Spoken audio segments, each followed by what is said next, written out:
They say when a baby is born, so is a mother.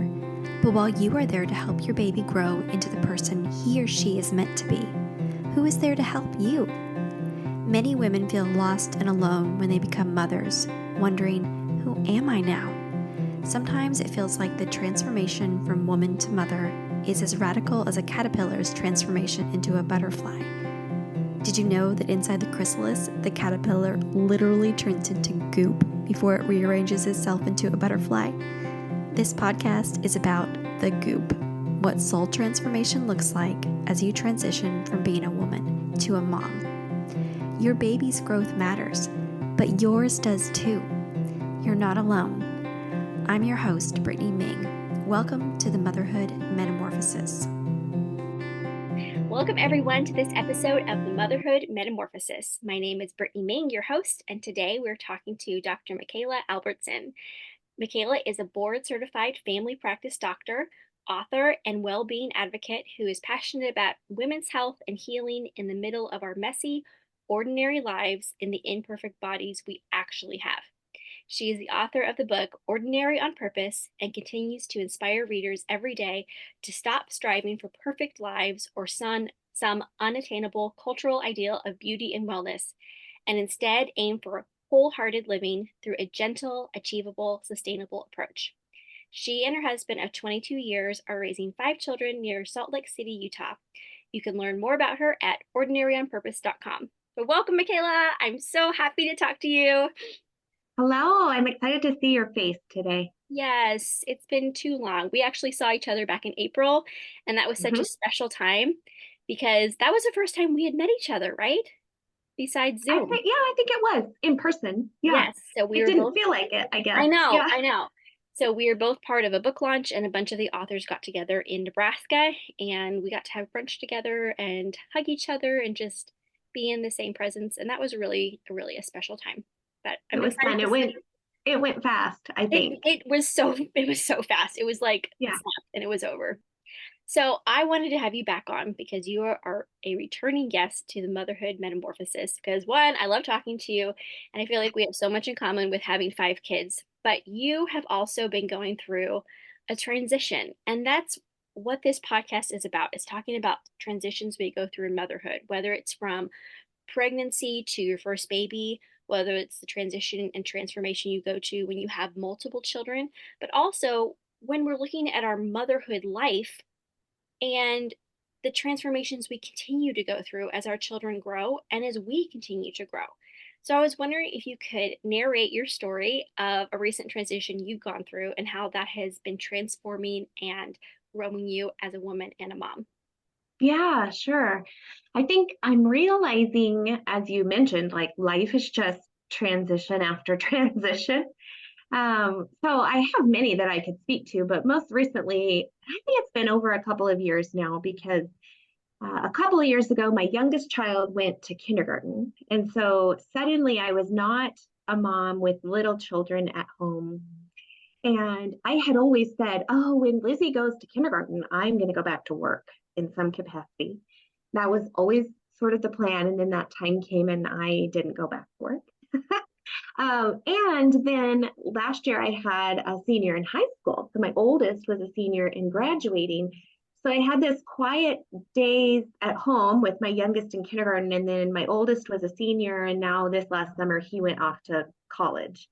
And so all my children are just kind of hitting these new stages. And I'm now parenting older kids. I have 3 teenagers. I have one who is really like a young adult. He's 18. He's making a lot of his own decisions about school and things, but yet we still pay for a lot of stuff. I mean, so we're still really involved. So trying to figure out how to parent that while at the same time, like trying to figure out what I'm going to do with myself now.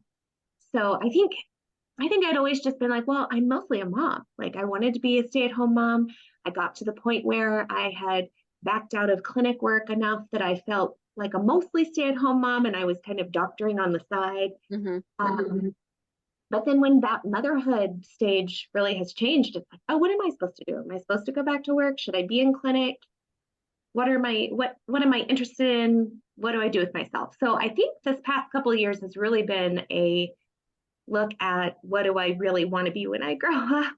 And I think I'm still sort of in that, but Yeah, finding my I think a lot of times I thought, because we have, both of us have a lot of children. We both have 5 children and a big spread. And I've often Mhm. thought, okay, what if I had 2 kids and then maybe you would have 5 years, 7 years till they both went to school. But we've had like 11, 12 years of really just little kid life and Mhm. trying to figure out, okay, well, I've still got a little one at home. The kids need me so much in school. And it's like it stretches on and on to be, and you keep, I feel like I've kept changing. I'm like, where's my passion now? I have my master's degree in literature and writing, and I taught for a while at a Yeah, university. And people have said, are you going to go back to teaching? And I'm like, I don't know. I don't think that's me anymore. And I think for you, because you have your MD, like you went to medical school, you have been a practicing doctor, and that's a lot of schooling. And I'm sure people have said to yeah, you, well, you have all this school, like what are you gonna do with it? Have you felt that pressure to like, I have this degree, I have to use it? for sure. It's been interesting because it kind of depends on whose company I'm in a little bit, like what they think about it. Because you can definitely tell what people think, like, oh, you stay home now, or oh, like you're not going to go back. So it sort of depends on where I'm at, but I definitely feel that pressure. And I mean, side note, I still have medical school loans to pay. And so it seems ridiculous to not go back. And yet, what I chose to do instead was I'd been working PRN, which means kind of filling in for providers here and there. And I would pick up 2 or 3 shifts a month just to kind of keep my foot in the door. I've done that all along, even with little children. I started PRN when Lizzie was a baby. Up until then, I'd had regular clinic days. And so instead of going back to clinic when she went to school, I quit that job in November after she went back, I think. I quit around like November 1st of last year. And it was like, oh, well, that was the opposite of what the plan was. But it felt really good at the time.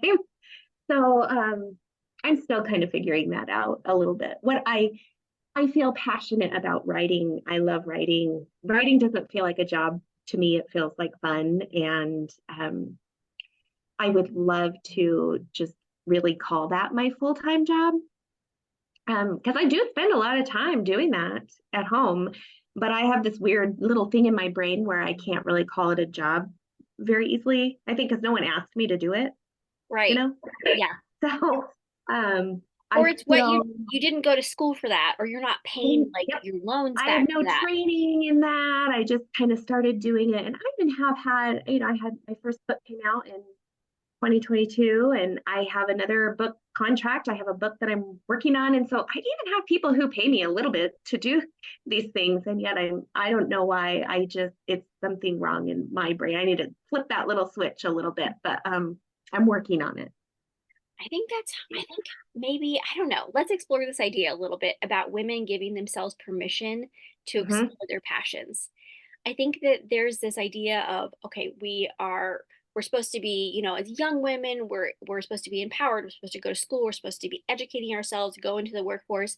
And then there's this other narrative of motherhood, of you have to pour all of yourself into motherhood, and you have to, just give it your everything, but also work. If you are a mom who has this career, Sure. then there's dreams too. There's other things that are part of us, not just the education, not just the motherhood. It's our self. And it's giving ourselves that permission that I don't know, maybe we don't do this enough, to say you are worth pursuing. Right. And I think that is something in my, maybe not everybody has that, but something in myself that says if it's worthwhile, then it should make money, or like you should have something to show for it. And, there should be some goal or some direction or some improvement or something. And I'm really working on that. I don't think I'm there yet. I think I'm a little further along, but to see the value in what I do right and what I do put out there, even just for myself, I think I'm getting there. Um, but I still have that tendency to compare what I make now to what I could be making money wise.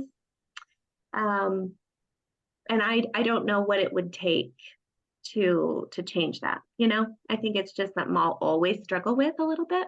Yeah, when you said if it's worth doing, like you have to make money at it. Oh my gosh, that just hit me in the gut because my husband and I always have this conversation, and he's always reassuring me because I am a stay-at-home parent and he is the Yeah, working parent in our house, and that is what has worked for us because of our military lifestyle. It is just not possible with how much he's gone and with how much we move for me to work outside the home. sure. And I always feel guilty. I feel guilty for not bringing in money. I feel guilty for the things I spend time on that I feel like I should be monetizing. And he's always trying to reassure me that what I do brings value, not only to me, but Hmm. to other people. And I think maybe every new year I go through this where I'm like, okay, this is the year I really got to get on. I got to get on it. I got to make money. And last year he encouraged me. He said, I want you to look at what people say to you about your writing, what they write in the Yes. comments. And that's how you are changing their minds or how they felt encouraged or how they felt seen. And that is what I want you to focus on for your value. So I think for the first month, it was last year, I like copied down every single comment that people Oh, wrote and I hmm. saved it. And then I like made a word cloud. I don't know, there's like word cloud generators you can find on Google. And I like put all the words in there. And then all these words popped up of like encouraged, seen, loved, or like, I don't know, all these different words that kind of jumped out at me and told me what people were seeing out of the work that I was putting in the world, even if I wasn't necessarily getting paid for it. Sure. I think Why that, is it money? Yeah, we just get so hung up on money. So I silly. don't know, it's hard. Yeah. It's hard I to let think, that go. yeah, you have been really inspiring to me because I see what you enjoy painting and you make these beautiful, it just that and then the sewing, your little dolls that you have on Etsy and your little things. And I think you certainly can't be making a ton of money doing that, but you do No, it for the enjoyment of doing that. And then someone is like, this is adorable. I love this. And isn't that so worthwhile? I can see that for other people. I often don't offer myself the same kindness. And so I'm just working on that a little bit. I think that is often such a struggle in motherhood because when we find that thing that brings us joy and we don't give ourselves permission to pursue it if it, is taking away from our kid life or our mothering life or our work life, and then we think whatever I enjoy I have to make it worthwhile by making money.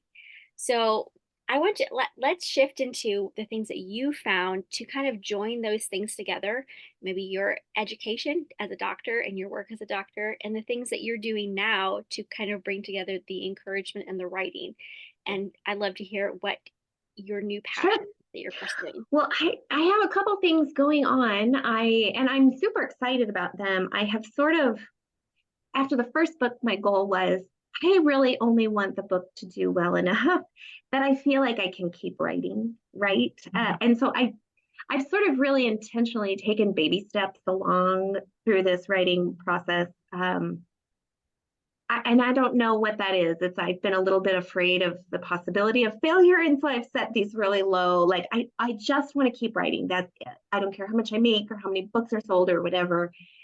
And so that's worked pretty well for me. I have a second book coming out in September of this year, and I do think that it's kind of the sweet spot of it's very much stories. It's for you and me. It's for women who are 40s-year-old. We're not young children anymore. We're not quite menopausal. We're kind of in this middle space. So it's particularly to women who are my age. And it's lots of story, my own and patient stories, and maybe just the story I pick up on the soccer sideline with a friend or whatever. Um, I think we come back to a lot of the same issues, just like you and I are talking about.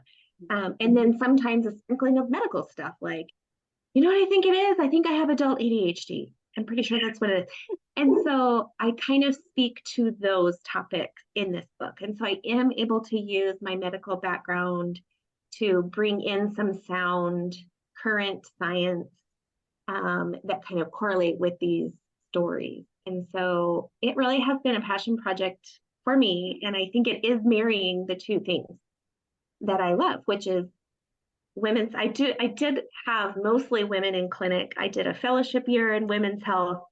So that's kind of been my passion even when I was in clinic. And then it's kind of what I get to do with my writing many times. What I love is, like you said, the comments or just the little connections that you get to make through just sharing a story and then someone shares it back to you. Mm-hmm. So I think this might be the sweet spot. I'm enjoying it very much. And I'm really trying to just enjoy each little bit of the process and not get caught up on like, where's this going? How is this going to do? You know? Yeah. So yeah, I started a new little page on Instagram just days ago that will kind of be what the book is, which has been really fun too. It's called Be Well-ish. And so I have an interest just in health in these bodies that we're living in these lives that we're living in, because I think we're given a lot of ideals and sometimes we don't live in the ideal. And so how do we find health within like our specific parameters? So that's kind of been a fun project for me too. Yeah. Can you talk to me about the transition time where you were thinking when you stopped working?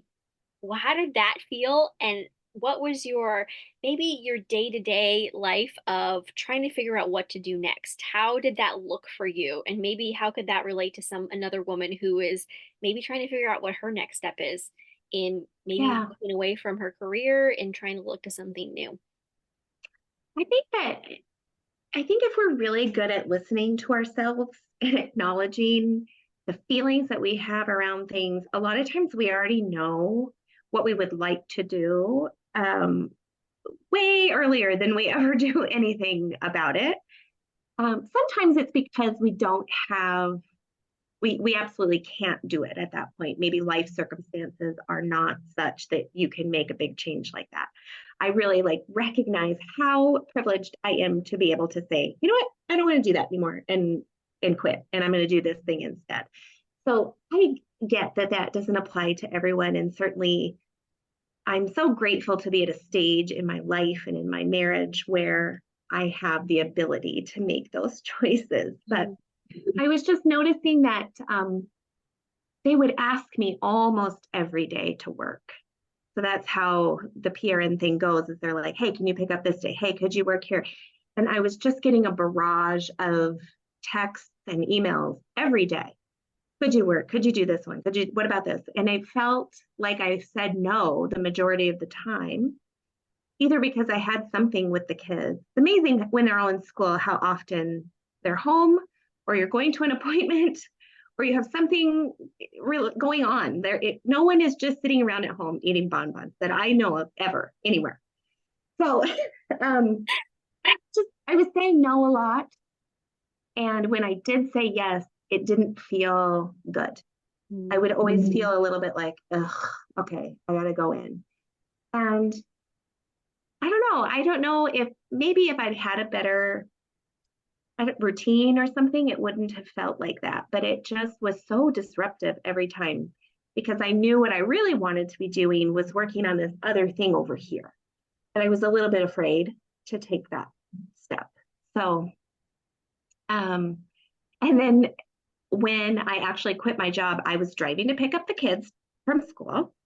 So middle of the afternoon, and like the one of the head guys at work or whatever. It was a really small group, and so you would hear from pretty much everybody in corporate from time to time. So he sent me a text that just said, "Hey, we didn't get your flu shot documentation or whatever for this fall. Could you send that this way just so we have it on file?"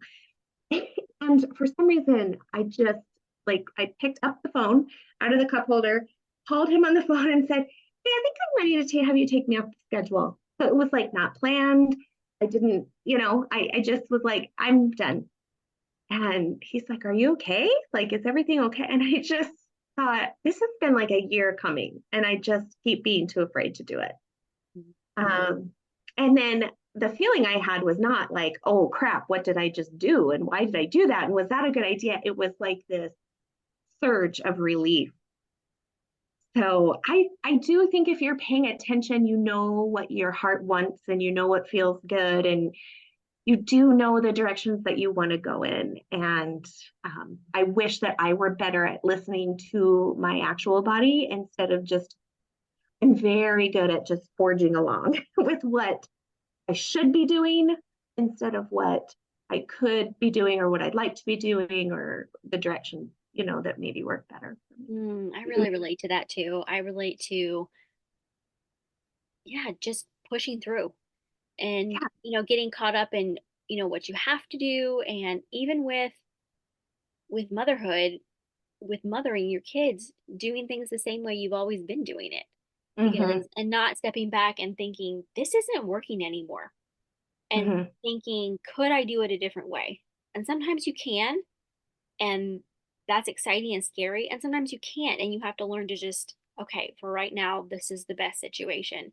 But I think even just having the ability to zoom out and look at your life and think, is this working anymore? Mm-hmm. And having that conversation with yourself can be so life giving because sometimes we're so just in it that we don't even have the ability to objectively look at our life and think, okay, this isn't working or this is working for me anymore. So, Yeah. And why do I think I have to be doing that? mhm. It's, I don't know, we're surrounded by a lot of best practices and the way things should go. And that doesn't apply to everybody necessarily. And or it may not apply to your current season or whatever. And it's okay to deviate from those things if it's working better for you. So that's kind of my new thing is like, well, what about your parameters? What about your life? What about, your situation? And kind of drowning out the noise as much as possible. Yeah, this is what's working best for me. This is what's working best for my My family. kids. Yeah. Mhm. I called my husband. I maybe just texted him, I think, when I got to Carline and was waiting in Carline and was like, hey, just FYI, I quit my job. he I'm very grateful that he is quite supportive. And his reply was something like, I'm so glad you finally ripped off that band-aid. Oh, that's so It just good. was like, why? I don't know. So it did give me a lot of freedom to say, okay, I'm going to pursue this thing over here. And it brings me a lot of joy. And I still, Brittany, I have mornings when I feel really guilty. And I'm like, should I be enjoying myself this much? Should I be, doing this thing over here that I just love so much? Am I allowed that bit of joy? I don't know. If Yeah. it were someone else, for my friend, if it were you, I would be like, of course. But I'm still working on myself. So, I remember reading in one of Brene Brown's books about how joy is one of the most vulnerable emotions that we can allow ourselves to feel because we think something's going to get taken away or mm-hmm, I don't deserve this mm-hmm, or somehow we have to earn it more, that we have to work harder, we have to monetize whatever we're doing to actually mm-hmm. deserve to feel happy.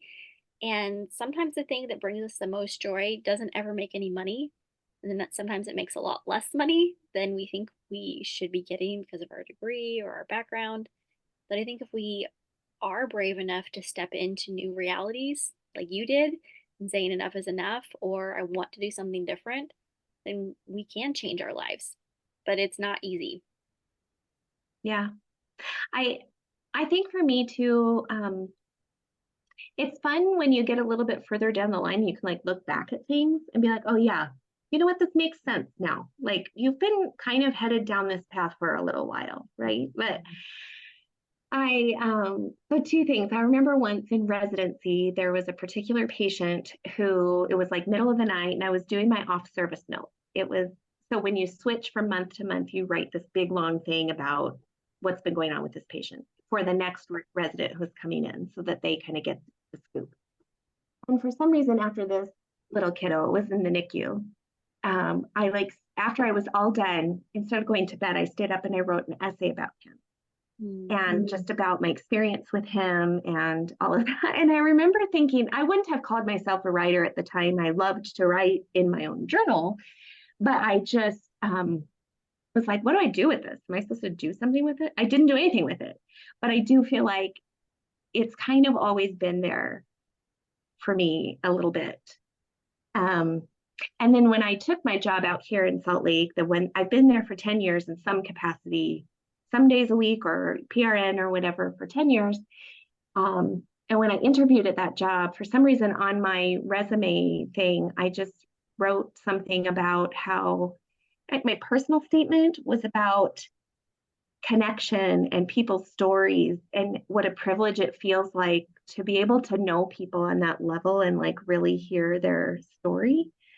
And I remember sitting in this room of men, mostly it was probably 12 or 15 men, but there was a couple women. And one of the women was like, why did you write that? Like, that's so interesting that you wrote that down. And that's really cool. And um, what's funny is she still follows all my stuff. But then when I was interviewing with my publishing house, I'm like, the things I love about practicing medicine and the things I love about writing are actually the very same thing. Which is so interesting to me because it really is people's stories and their real lives and their real experiences and the connections that we get to have and kind of walk along together. So I do feel like this next book and kind of the direction I'm hoping to go really brings those two things together. So I'm pretty excited about it. I love that. I love hearing about how I think the integration of your passions from many different avenues of life can just tell you who you are, you know? Mm-hmm. And just hearing about, like what you said, the thing you loved about medicine and the thing you love about writing are the same thing. And when I've thought about, do I want to go back to teaching?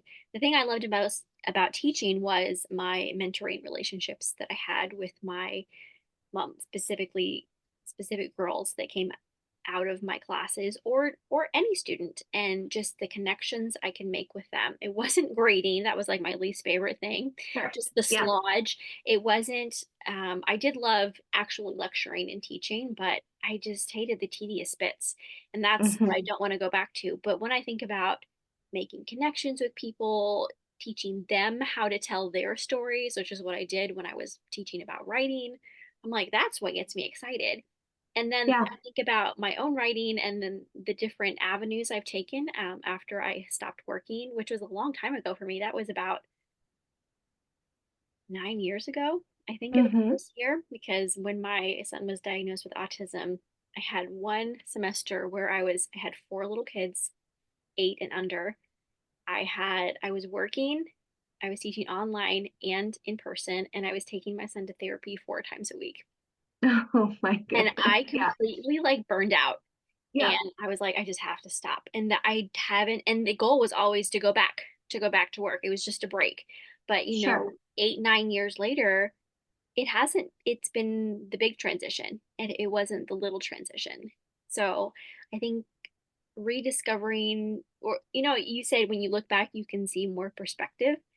And Yeah. sometimes looking back can bring grief, but sometimes it can also bring clarity and light to see where your path is taking you, even though it wasn't what you expected or what you thought it would be when it turned out. So Mm-hmm. I know I that's think true it's for me.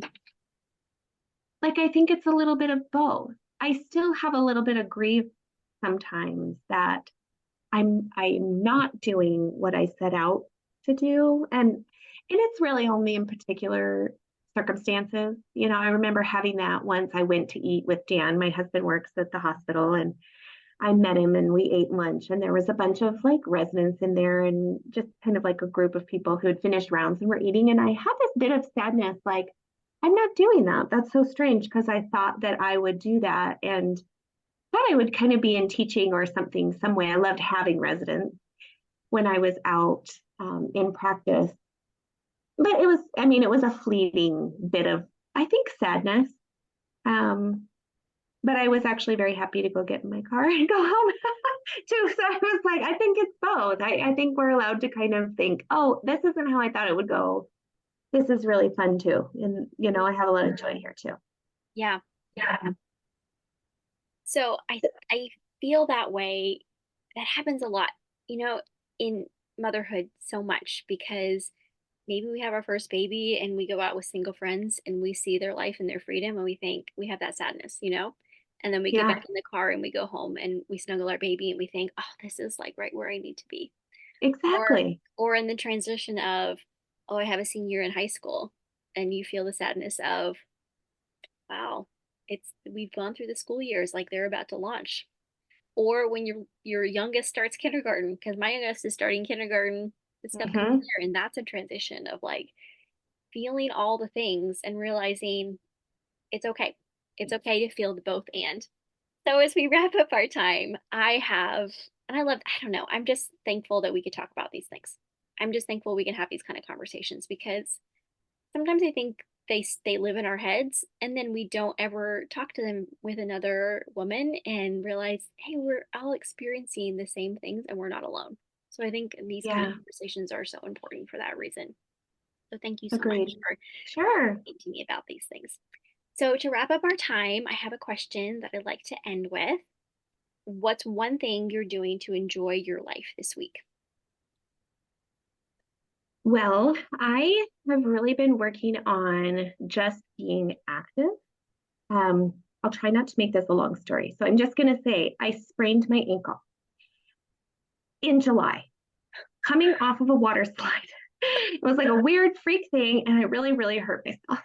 And I was limping and limping and limping, and I couldn't get back to regular activity. And so I have been really diligent about just walking, nothing more, and going to physical therapy. And I've realized how much I enjoy just going out for a walk. I pretty much go every day, somewhere between 2 and 3 miles. And this is the time when I maybe listen to music or I'm maybe a little bit quiet, and just kind of notice my surroundings. A lot of times I talk on the phone, and just continuing to do that saves me, I think, every day. I will say that I graduated from physical therapy yesterday. Yay! I think you can go back to whatever activity you want to do. So Thank goodness. it's been a grueling number of months. That is a long recovery. I'm glad you're back. You need a gold star. You'd be like, I It graduated felt like it. from It felt physical like, therapy. yes. So I think walking is something I'm doing all the time, and it really does I love that. bring me a lot of joy. Yeah.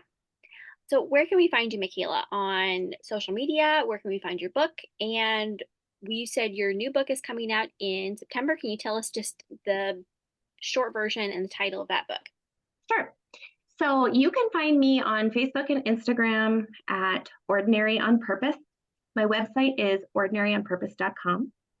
I also started the new Instagram site, which you can find from Ordinary on Purpose, called Be Wellish, where I'm mostly going to talk to women and I'm mostly going to talk about women's health.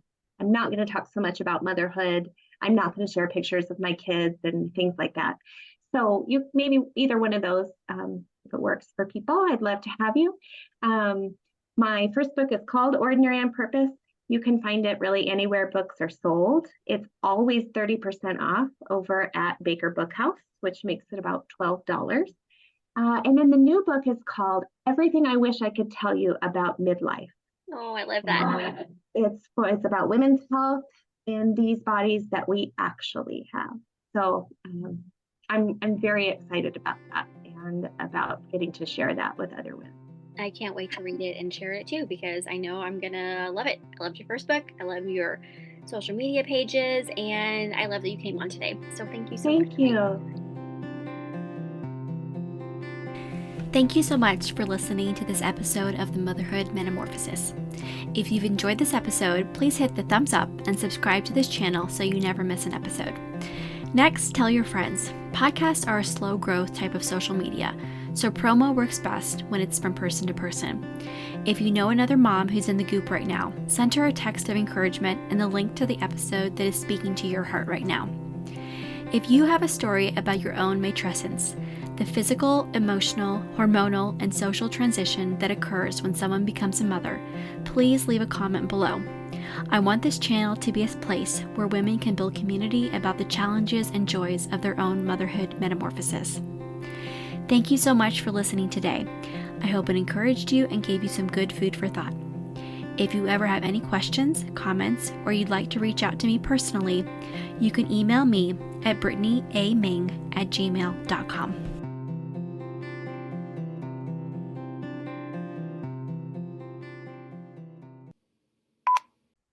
Hi.